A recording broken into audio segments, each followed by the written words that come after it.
नमस्कार मित्रों, मैं महाराज कुमार गुप्ता आज के इस म्यूजिक क्लास से बच्चों आपको स्वागत करते हैं।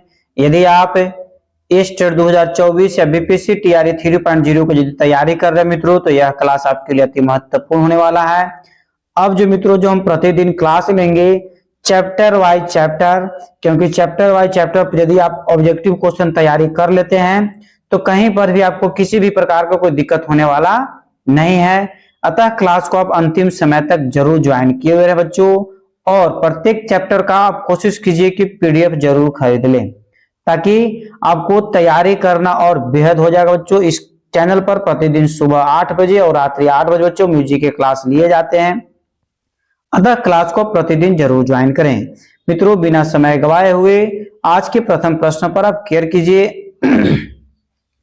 कि कंपिता संकितो भीतम, एक प्रकार के बच्चों यह श्लोक है काकी कराली विनिमय लोका। इस श्लोक में संगीत के किस वाद्य के विविध दोषों का निरूपण किया गया है? ठीक है, ए में आपका मित्रों ऑप्शन है स्वर दोष, बी में राग दोष, सी में कंठ दोष और डी में बच्चों ताल दोष है। तो बताइए मित्रों क्या आंसर होगा। यदि आपको जिस प्रश्न का आंसर आ रहा है उस प्रश्न का आंसर आप कमेंट में तुरंत दिया कीजिए, ताकि कम समय में आपको अधिक से अधिक तैयारी हो जाए। तो मित्रों इस प्रश्न का आंसर आपको हो जाएगा ऑप्शन नंबर एप्पल, मतलब क आपका सही है, स्वर दोष। इस प्रकार मित्रों क्वेश्चन नंबर नेक्स्ट पर आप ध्यान दीजिए कि एक कुशल गायक को किसका सूक्ष्म अभ्यास अपेक्षित है। एक कुशल गायक को किसका सूक्ष्म अभ्यास अपेक्षित है?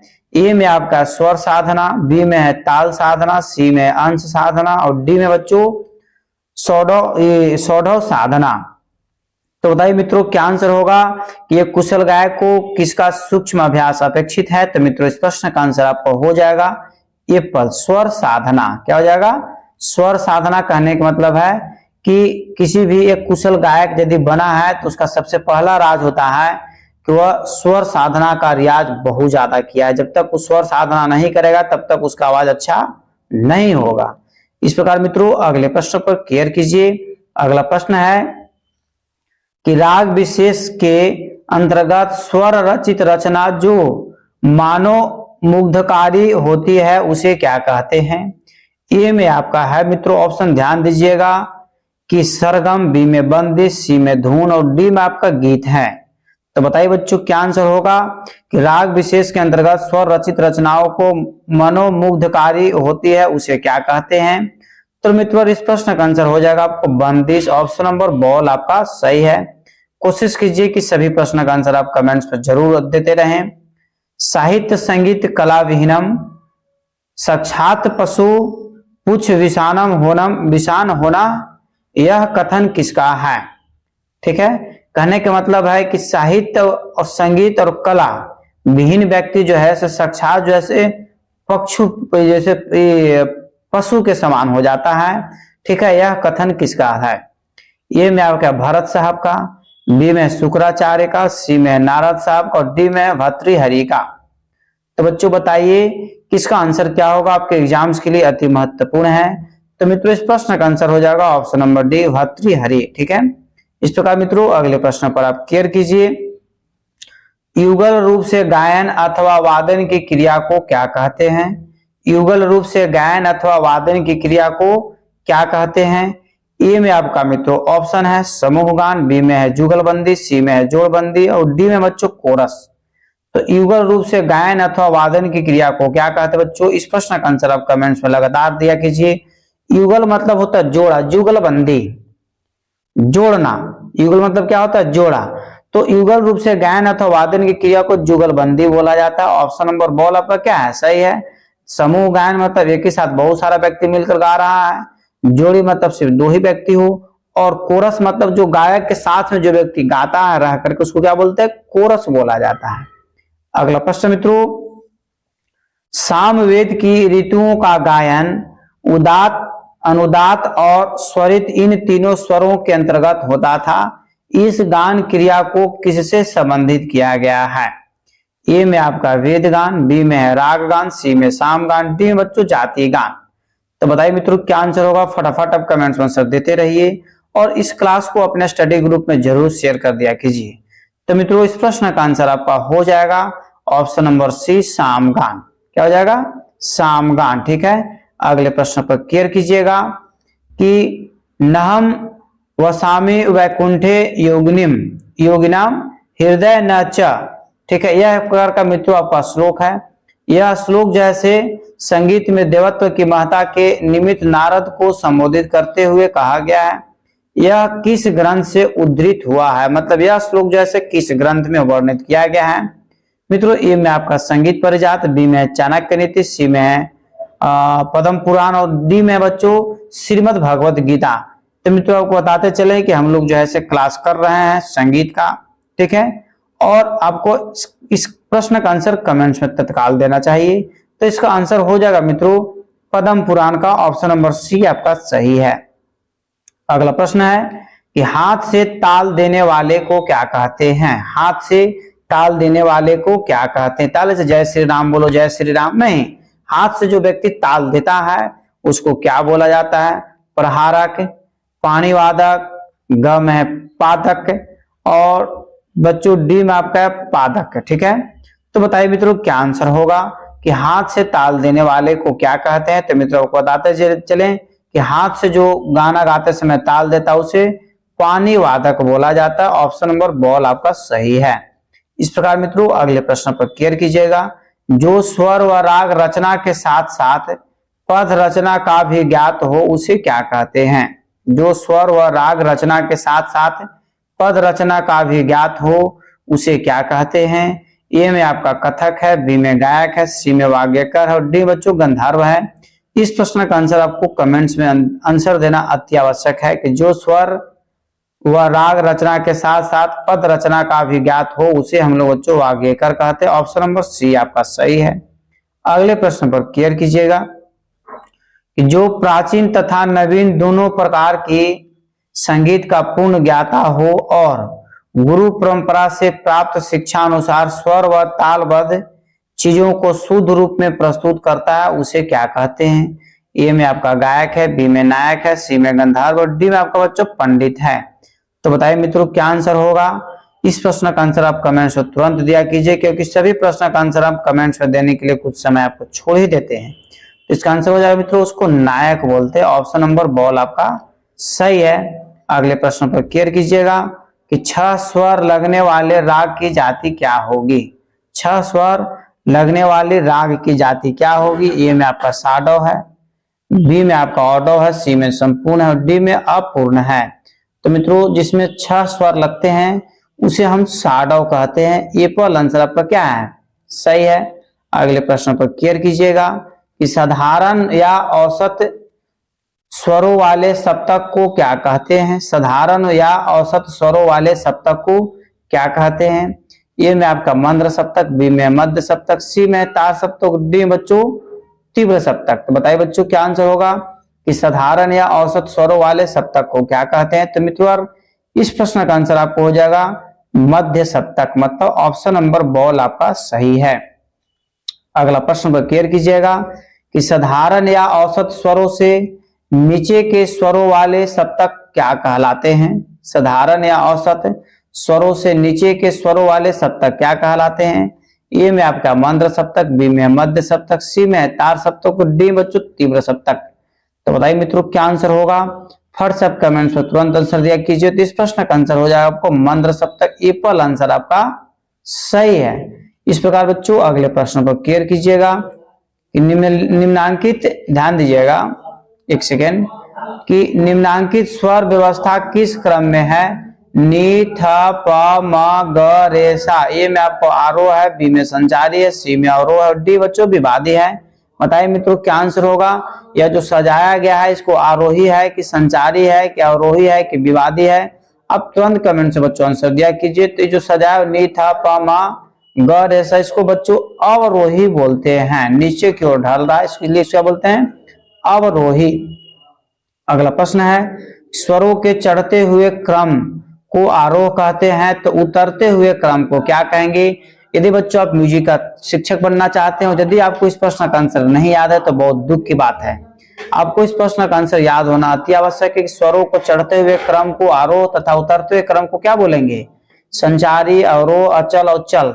आप लोग सभी बच्चे का आंसर इस प्रश्न का सही आया, इसके लिए सभी को दिल से धन्यवाद। बच्चों इसी तरीका से आप लोग एक फैमिली की तरह जो है क्लास ज्वाइन किया कीजिए। इसका अवरोह एकदम सही आंसर है। ठीक है, अगले प्रश्न पर केयर कीजिएगा।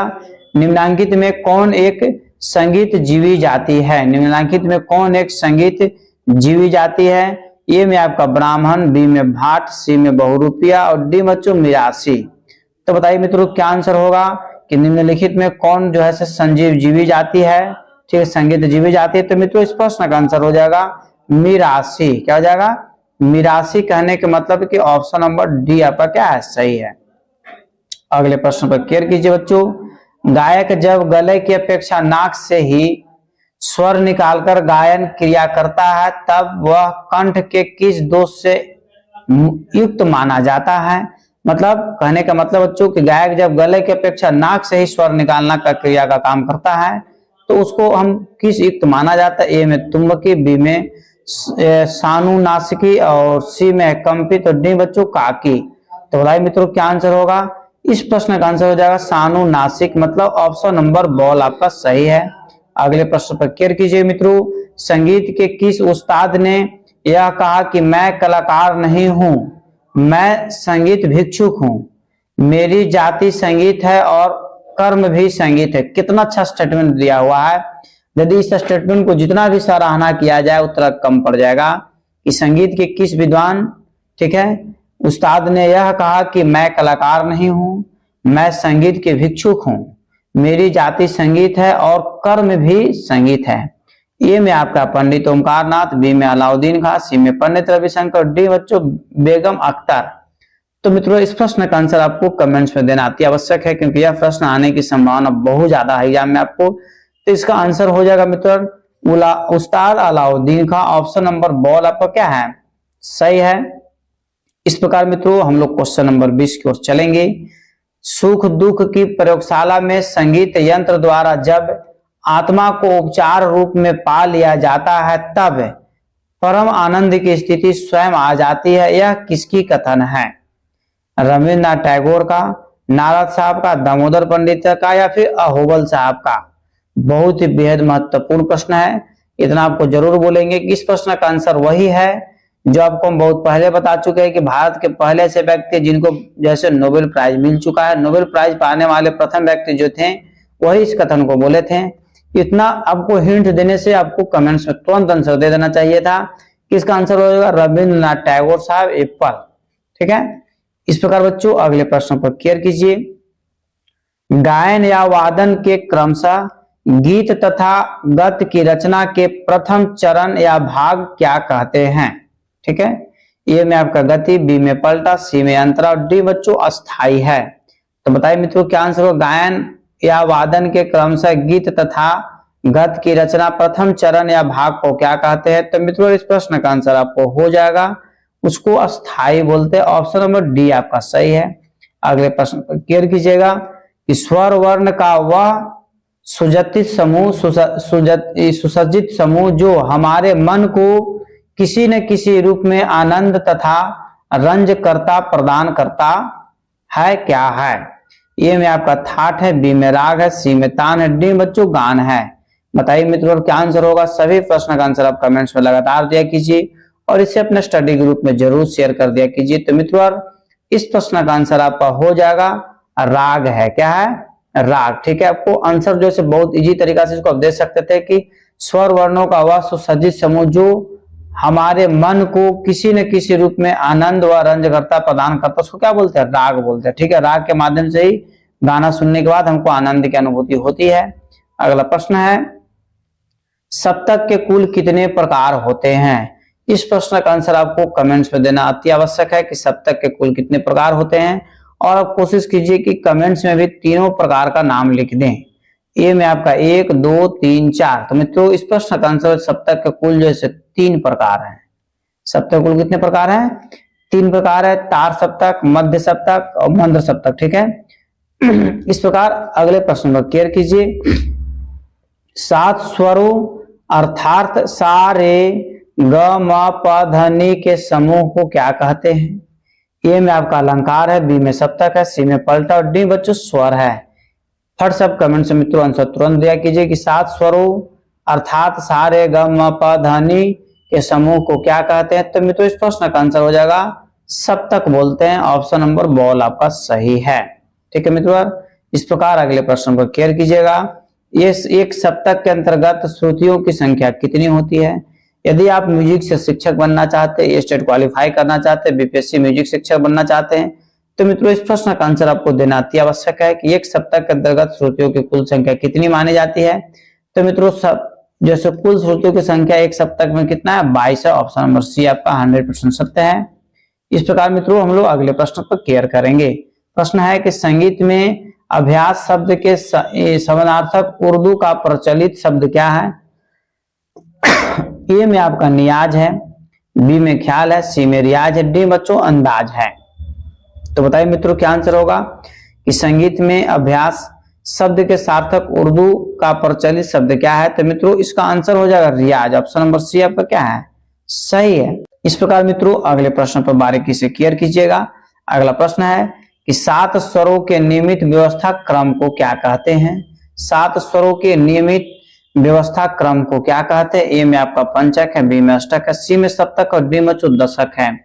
तो इस प्रश्न का भी आंसर कमेंट्स में तुरंत दीजिए, क्योंकि क्वेश्चन बहुत इजी है और आप लोग को बहुत बार हम पढ़ा भी चुके हैं कि 7 स्वरों के नियमित व्यवस्था क्रम को सप्तक बोला जाता है। ऑप्शन नंबर सी आपका सही है मित्रों। अगले प्रश्न पर केयर कीजिएगा। गायन तथा वादन के क्रमशः गीत तथा गत की रचना के द्वितीय चरण या द्वितीय भाग को क्या कहा जाता है।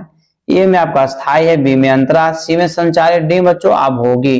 बताइए मित्रों क्या आंसर होगा। अब प्रश्न को हम पढ़ते के समय ही कोशिश कीजिए कि हमको आंसर बताने से पहले आप कमेंट्स में आंसर डाल दें, ताकि आपको कम समय में अधिक से अधिक प्रश्नों का आंसर याद हो जाए। तो मित्रों इस प्रश्न का आंसर आपको हो जाएगा, उसको अंतरा बोलते हैं। ऑप्शन बी आपका क्या है, सही है। अगले प्रश्न पर केयर कीजिएगा। नीचे के स्वरों से ऊपर के स्वरों की ओर जाने की क्रिया को किस वर्ण के अंतर्गत रखा जाता है। नीचे से मतलब ऊपर की ओर जा रहा है। तो मित्रों ए में है आरोही, बी में अवरोही, सी में अस्थायी, डी बच्चों संचारी। तो बताइए मित्रों क्या आंसर होगा कि नीचे के स्वरों से ऊपर के स्वरों की ओर जाने की क्रिया को बच्चों आरोही कहते हैं। ए पल आंसर आपका सही है। सभी प्रश्न का आंसर आप कमेंट्स में तत्काल दिया कीजिए, ताकि आपको कम समय में अधिक से अधिक प्रश्नों का याद हो जाए। एक ही स्वर के बार बार उच्चारण करते ऊपर या नीचे जाने आने की क्रिया को क्या कहते हैं। ए में आपके आरोही स्वर्ण वर्ण, बी में अवरोही वर्ण, सी में है आपको अस्थायी वर्ण और डी बच्चों संचारी वर्ण। एक ही स्वर बार बार जब उच्चारण होगा तो उसको कौन सा वर्ण के अंतर्गत रखा जाता है।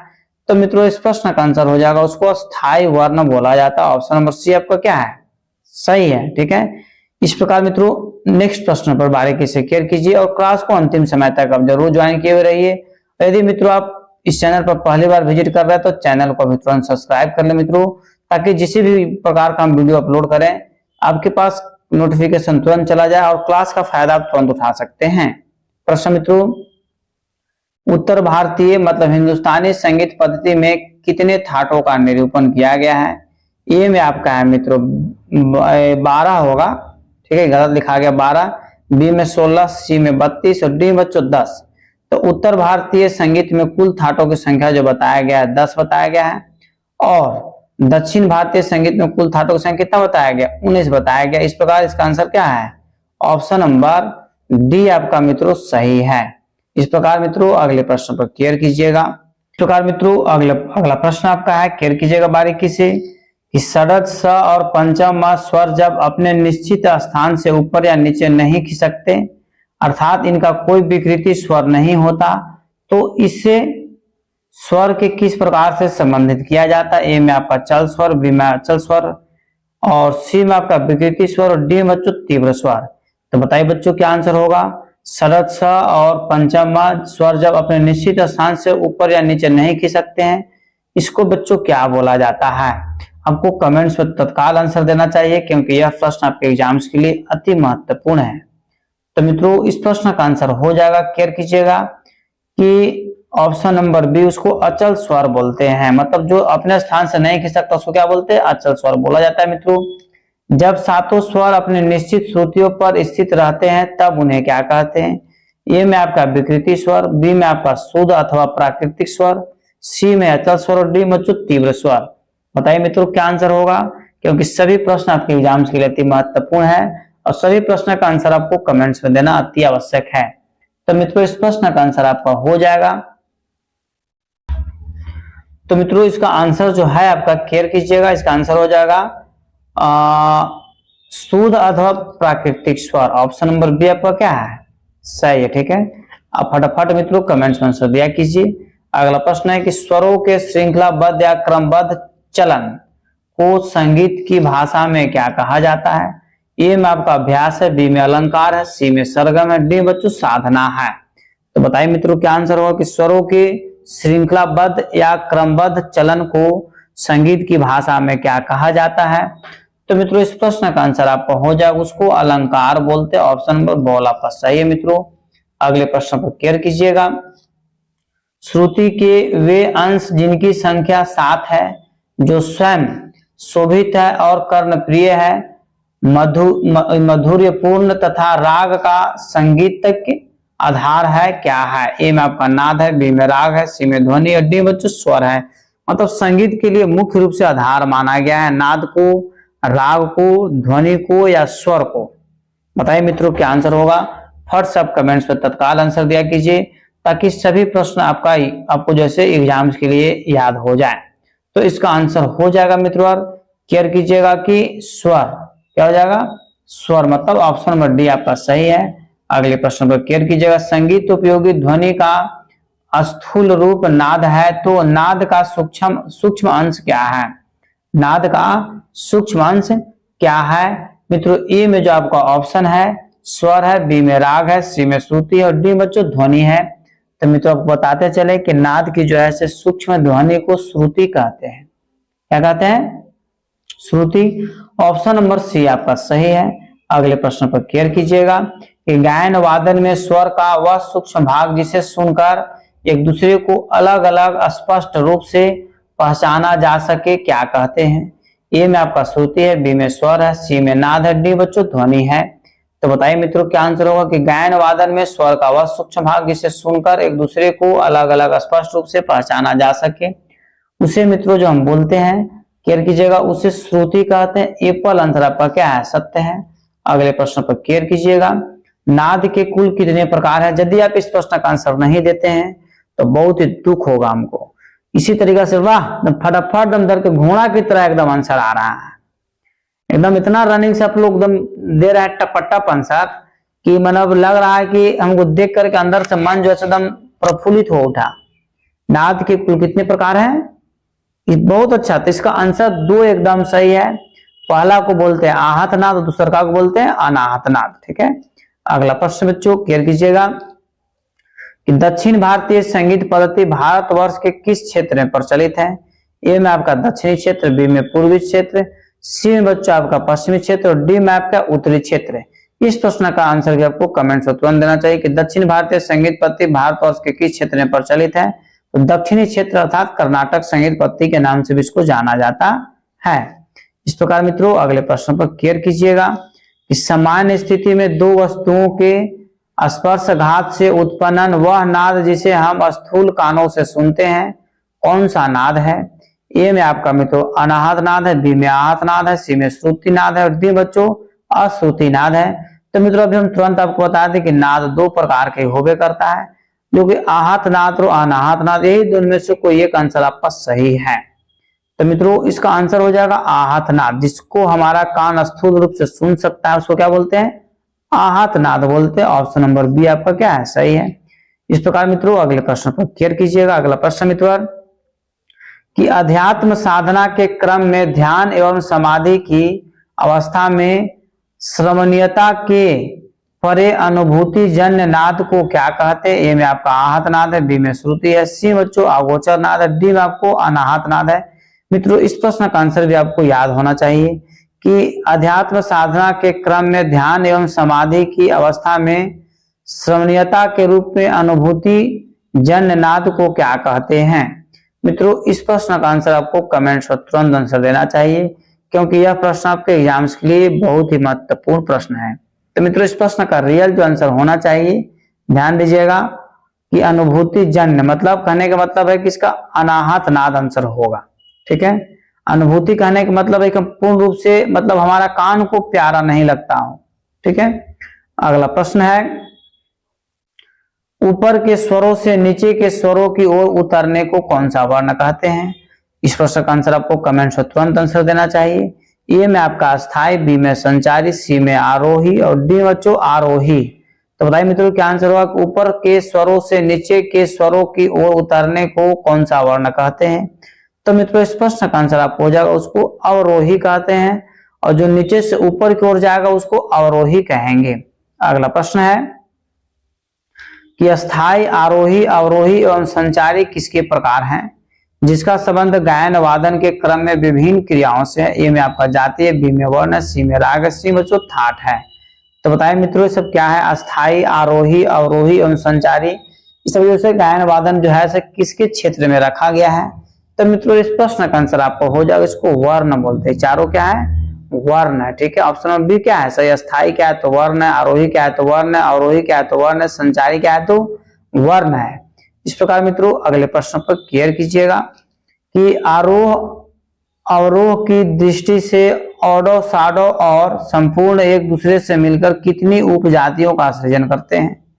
ए में आपका 7 है, बी में आपका 8 है, सी में 9 है, डी बच्चों 10 है। तो मित्रों इस प्रश्न का आंसर आपको कमेंट्स में तुरंत देना चाहिए कि कुल जो है मित्रों इन लोग जैसे मिल करके जातियों का जो निर्माण करते हैं 9 करते हैं। ऑप्शन नंबर सी आपका सत्य है। अगले प्रश्न पर केयर कीजिए। एक सप्तक के अंतर्गत रे, ग, म, ध तथा नी ये 5 स्वर ऐसे हैं जो अपने निश्चित स्थान से ऊपर या नीचे खिसकते हैं या वह यही उनकी प्रवृत्ति है, इसे किस नाम से पुकारा जाता है? ए में आपका विकृति या चल स्वर, बी में बच्चों अचल स्वर, सी में शुद्ध स्वर और डी में आपको प्राकृत स्वर। मतलब जो अपने स्थान से जो ऐसे विचलित हो जाता है, अपना स्थान चेंज कर लेता हो, उसको मित्रों हम लोग कौन से स्वर के अंतर्गत रखते हैं? तो इस प्रश्न का आंसर हो जाएगा मित्रों, उसको हम लोग चल स्वर बोलते हैं या विकृति स्वर बोलते हैं। ठीक है, क्योंकि अपने स्थान से क्या कर लेता है? जगह को चेंज कर लेता है। इस प्रकार मित्रों अगला प्रश्न है कि किन्हीं दो वस्तुओं के टकराहट या संघर्ष जब नियमित, नियंत्रण एवं श्रृंखलाबद्ध रूप से किए जाते हैं तो उससे उत्पन्न ध्वनि का स्वरूप क्या होता है? ए में आपका है शेरयुक्त ध्वनि, बी में कर्णकटु ध्वनि, सी में संगीत ध्वनि और डी बच्चों कोलाहल ध्वनि। तो मित्रों आप कमेंट्स में तुरंत आंसर दीजिए कि किन्हीं दो वस्तुओं के टकराहट या संघर्ष जो ध्वनि उत्पन्न होता है उसको संगीतिक जैसे उत्पन्न होता है बच्चों सॉरी, और उसे नियंत्रित एवं श्रृंखला के रूप में किया जाता है, नियंत्रण के रूप में उसको जैसे प्रयोग किया जाता है, उसको संगीतिक ध्वनि कहते हैं। ऑप्शन नंबर सी आपका सही है। ठीक है, और यदि उसको नियंत्रण नहीं कर पाएगा उसको कोलाहल ध्वनि कहते हैं। मित्रों अगला प्रश्न है कि हिंदुस्तानी संगीत पद्धति भारतवर्ष के किस क्षेत्र में प्रचलित है? ए में आपका पूर्वी भारत, बी में पश्चिमी भारत, सी में उत्तरी भारत, डी बच्चों दक्षिणी भारत। तो मित्रों इस प्रश्न का आंसर आपको कमेंट्स में तत्काल आंसर देना चाहिए। तो इसका आंसर हो जाएगा मित्रों, हिंदुस्तानी संगीत पद्धति को जो है मित्रों आपको उत्तरी संगीत पद्धति के नाम से भी जाना जाता है। अगला प्रश्न है भारत में कितनी संगीत पद्धतियां हैं? भारत में कितनी संगीत पद्धतियां हैं? ए में आपका 1 है, बी में 2 है, सी में 3 है, डी में आपको 4 है। बताइए मित्रों क्या आंसर होगा कि भारत में कितनी संगीत पद्धतियां हैं? तो मित्रों इस प्रश्न का आंसर आप कमेंट्स में तत्काल दीजिए कि भारत में कितनी संगीत पद्धतियां हैं। तो मित्रों आपको बताते चले कि भारत में कुल जैसे 2 संगीत पद्धतियां हैं, उत्तरी संगीत पद्धति और दक्षिणी संगीत पद्धति। शान से बैठिए, आप लोग को लिखवा देंगे, घबराना नहीं है। ठीक है ना, आप लोग को पूरा म्यूजिक का कोर्स हम करवा देंगे तभी छुट्टी देंगे। ठीक है, बस 2 क्वेश्चन और बचा हुआ है। अगला क्वेश्चन पर मित्रों ध्यान दीजिएगा कि गायन वादन तथा नृत्य को ताल एवं लय सहित प्रस्तुत करने की विद्या को क्या कहते हैं? ए में आपका संगीत है, बी में नाट्य है, सी में नर्तन है, डी बच्चों वादन है। बताइए मित्रों क्या आंसर होगा कि गायन वादन तथा नृत्य को, ध्यान दीजिएगा, नृत्य को ताल एवं लय सहित प्रस्तुत करने की विद्या को क्या कहते हैं? तो मित्रों आपको बताते चले किस प्रश्न का आंसर आपका हो जाएगा, उसे संगीत कहते हैं। ए पर आंसर आपका मित्रों 100% सही है। ठीक है, इस प्रकार मित्रों आज का क्लास यहीं पर समाप्त किया गया।